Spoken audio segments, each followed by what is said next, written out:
Hello there, Betties and Oaks. I'm Ariel Katombela, and welcome to my YouTube channel.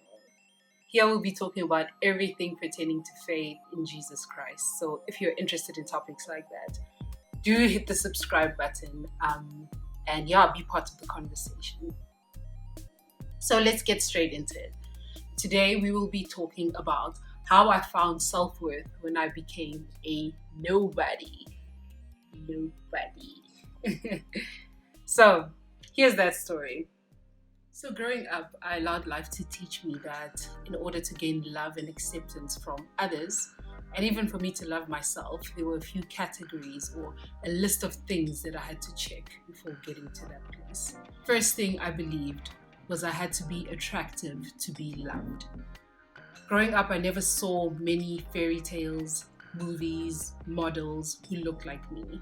This dark skin for me carried so much stigma because I didn't see it being celebrated. I didn't see people valuing it, calling it beautiful, calling it the things that I felt were attractive.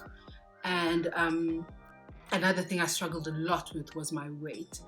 My weight was always up and down, and I was just not the ideal. Like my figure, my face, my style was never up to par with what the world was telling me I should look like in order to be accepted. I was also bullied for being ugly because I was a foreigner. I came from the DRC. I was super dark when I came here, and as a kid, and I spent a lot of time in the sun. So that in itself, and funny enough, it was from other black kids, but I was bullied a lot for that, and I remember that just tearing me apart and making me feel completely unvalued and completely unloved. The second thing I remember teaching myself was, in order to be valued and loved, I would have to be impressive. Now, this one sounds weird, but I knew that I was not, or I believed, let's say, that I was not physically attractive. So the next best thing was for me to impress people. I have a particular story where I was about 7 years old and a bunch of kids were playing, and somebody had heard via the grapevine that I was able to do a jump split. I couldn't. So this person came up to me and was like, hey, can't you do a jump split? And in that moment, I just did not want to feel rejected. I didn't want to feel like I was a nobody. So what did I do? I jumped up in the air and landed in a split. It was painful. I wasn't hurt. Luckily, I was still quite limber, but that just gives you a little bit of insight in how I would do anything possible to make people believe certain things about me, to make people believe that I was somehow worthy of being in their presence. Thirdly, by association. This for me was quite a big thing. I also found so much value in who I placed around me. This included, as life progressed, the guys that I dated. It included the friends and the company that I kept. If these people looked and acted and were perceived by society as people of importance, I needed to be in those circles. I needed to find myself in a place where I'm associated with them in order to be seen as somebody who's like them. Another thing that was something I placed all my value in was I always needed to earn my breath. And what that means is I always needed to feel useful. In any moment, anywhere I was, I would just do things, not from a place of, hey, I want to help out, but hey, I need you to not think I am useless in this space. So that was another thing that really was a heavy burden on me. So basically, the mindset behind that was, you're not wanted unless you have something to offer. And finally, I believed I had to be liked by absolutely everyone. This one was difficult because in the long run, I ended up completely losing my identity. I learned to adjust myself to fit the mold of whatever anyone wanted me to be. That meant just learning to not speak my mind when I had to, not standing up for what I believed in. And I think the most heartbreaking one, or the one I still have to deal with today a lot, is I really spent a lot of time chasing relationships and people who would see me as unworthy. So if I was not accepted by a person, that's where I put all my time and energy and resources and love into, to somehow change their mind until they saw me as valuable. So those are the 5 categories that I could identify when it came to the things I believed would give me value. Naturally, I started working really hard to make these things a reality. I started dressing differently. I wore weaves at one time. I even started bleaching my skin at 16. I'll do a different topic on that. If I wasn't stopped in the street, if I wasn't hollered at, if somebody wasn't like, hey, shawty, why you look so fine? Who you going to? Can I be your friend? If I didn't get that stuff, I would be completely miserable for the rest of the day because my value was in that. So secondly, with being impressive, I worked hard to achieve that as well. Like, I wanted to have the best career. I went into law school a bit early. I wanted to be that lawyer chick, to have the accolades that said she's smart, she's beautiful, she's all these things that everyone else is trying to be. So I positioned myself well a lot of times in life to be in places where I would be seen as intelligent, where I'd be seen as hardworking, as talented, as having a lot of potential. And essentially what happened was the people who made those judgments, or who I put myself in the position to receive judgments from those people, they became what a friend of mine, a good friend of mine, calls the jury box. I needed them to give me approval at every moment, and just affirm that I am somehow important. When it came to dating especially, I just needed somebody to stand by me, let's say, to be an accessory. So this became very toxic, I think, because I was constantly looking for the affirmation from people who were seen as somebody of a high caliber. Ties into the other parts of it where I needed to be impressive. So I always needed to be doing something and being seen for doing that. That's just not godly at all. Like, I needed to be seen while I was doing something good, because they needed to know that they need me. I needed to be needed by people. So very unhealthy. And being liked by everyone as well. Just to this day, I didn't feel I'm a person who can easily be myself, and I'm growing into a place where I'm growing in that area. So getting back into the topic about how I felt I needed to be a nobody for God to show me who I truly am. This journey started around the end of last year, where I was in an environment where I felt completely useless and unwanted. I remember crying a lot. I was depressed. I was taking stuff for anxiety daily.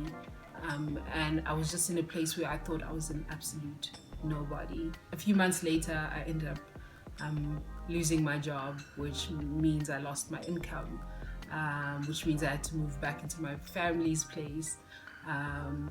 Being at home all the time, I put on weight. I was applying for jobs and being rejected, one job after another.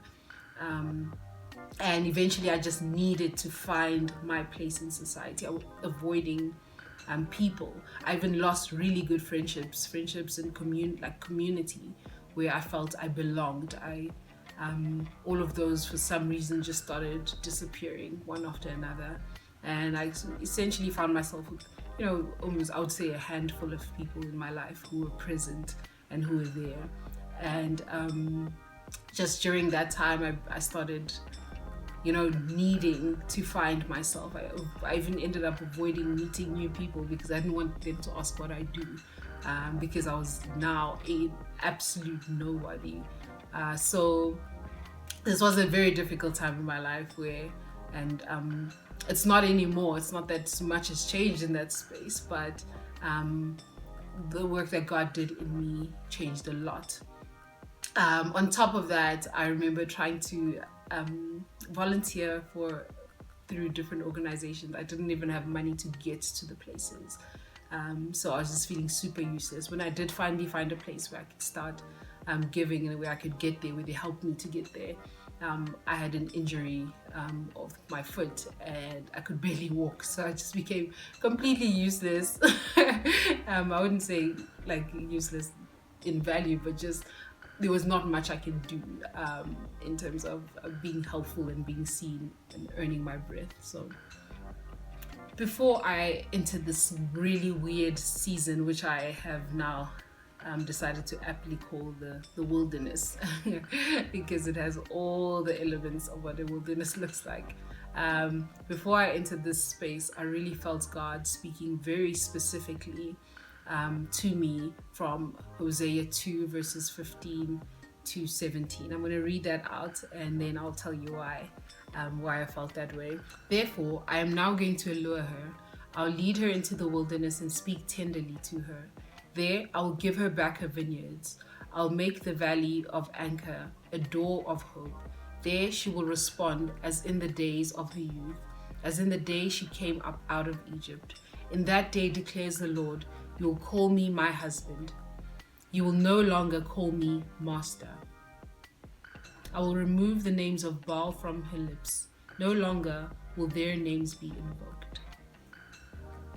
At the time, I knew that there was so much work that God had to do in my heart. I knew that I had come to such a place of deep dissatisfaction in myself, in who I was, in my value, and just who I was as a human being. I didn't feel I had purpose. I didn't feel there was a future. I even felt like I blew all the opportunities God had given me in the past. And reading that verse, I knew there was a work that had to be done, but I didn't know what the work was. And it's only when I began to lose everything and being stripped of all the things I tried to find value in, did I have to start looking to God, where He called me into this season of wilderness. He stripped all these idols from my lips, the idols I had built in order to find value, the stuff I was constantly worshipping, the stuff I was, indirectly, just calling my God, the approval of man, the approval of people, the need to be something that I am not. I'm throwing away who God had made me to be in order to grasp this idea of what the world needed me to be. I constantly forgot to stand face to face with God and just say, Jesus, who do you say I am? And how do I live life according to that? So coming out of the season of wilderness, or going into the season of wilderness, let's say, I knew that God was not happy with that, and He wasn't angry or rejecting me because of it, but He didn't allow these things to satisfy me. It was only one time where I just kind of lost it, and I was like, God, I had to ask Him this. I was like, God, when you think about me, what do you think? What do you think? I've never asked God that before in any of my prayers. I knew cognitively that He loved me and I was His child and His love for me never ends. But I just sat down and said, God, what do you think about me when you think about me? And I realized that I projected all of these ideas, the need to be attractive, to be valuable, the need to be impressive, the need to be liked by others, all of those things. I bottled it up and projected that to how God viewed me. And I think sometimes we tend to do that. We take our ideas of how people treat us and we think that that's the way that God views us, which is not true. It's absolutely not true. So if you're in that place of really seeking out who you are, wondering where you're getting your value from, feeling like you're absolutely useless, if your workplace tells you you're useless, your friends, the relationships you're in, toxic environments, all of those things will always be the ones to rule you. So it was when I got to that place of asking God, what are your thoughts for me? What are your thoughts towards me? That just completely changed, and I realized the lie that I had been living and the lie that I'd chosen to believe. I was reminded of Psalm 139 verses 16 to 17. Your eyes saw my substance being yet unformed, and in your book they were all written, the days fashioned for me, when as yet there were none of them. How precious also are your thoughts towards me, O God. How great is the sum of them. Man, just even reading that again, I feel like I'm melting. I just feel realizing that his thoughts towards me are so precious, so beautiful, so much so that the psalmist writes, you have fashioned every day in your book, you've written them down. It just shows that my purpose is not something that I have to keep trying to find through other people. It's not something I have to keep fighting for. My purpose is found in him. My value is found in him. And ultimately, when I can sit before God and know that he is pleased with me, that's where I found my value. So in stripping myself of all the things I'd allowed myself to place value in, I finally found Jesus. I finally found who I was in being a quote unquote nobody. That's where I truly found Jesus, and I truly found love, because I realized I didn't have to be anyone at all. And even when I was in his womb being formed, before I could do anything, completely dependent. Think of a child in development. They do absolutely nothing to be valuable, but because they are created in the image of God, they are truly loved by him. That's what makes them who they are. So I want to encourage you today, if you're facing anything in your life that makes you question who you are, that makes you question your value or your place in this world, you do not need to earn your breath. You do not need permission from anyone else to fulfill what God has called you to be. You do not need permission from anyone else to look at yourself and feel love, to enter the presence of God knowing that you're loved. Go to the one who has the blueprint of who you are, the way your personality is, your quirks, your features, even what the world might see as your faults. These things are things that he looks and smiles over. He rejoices over you with singing, his word says.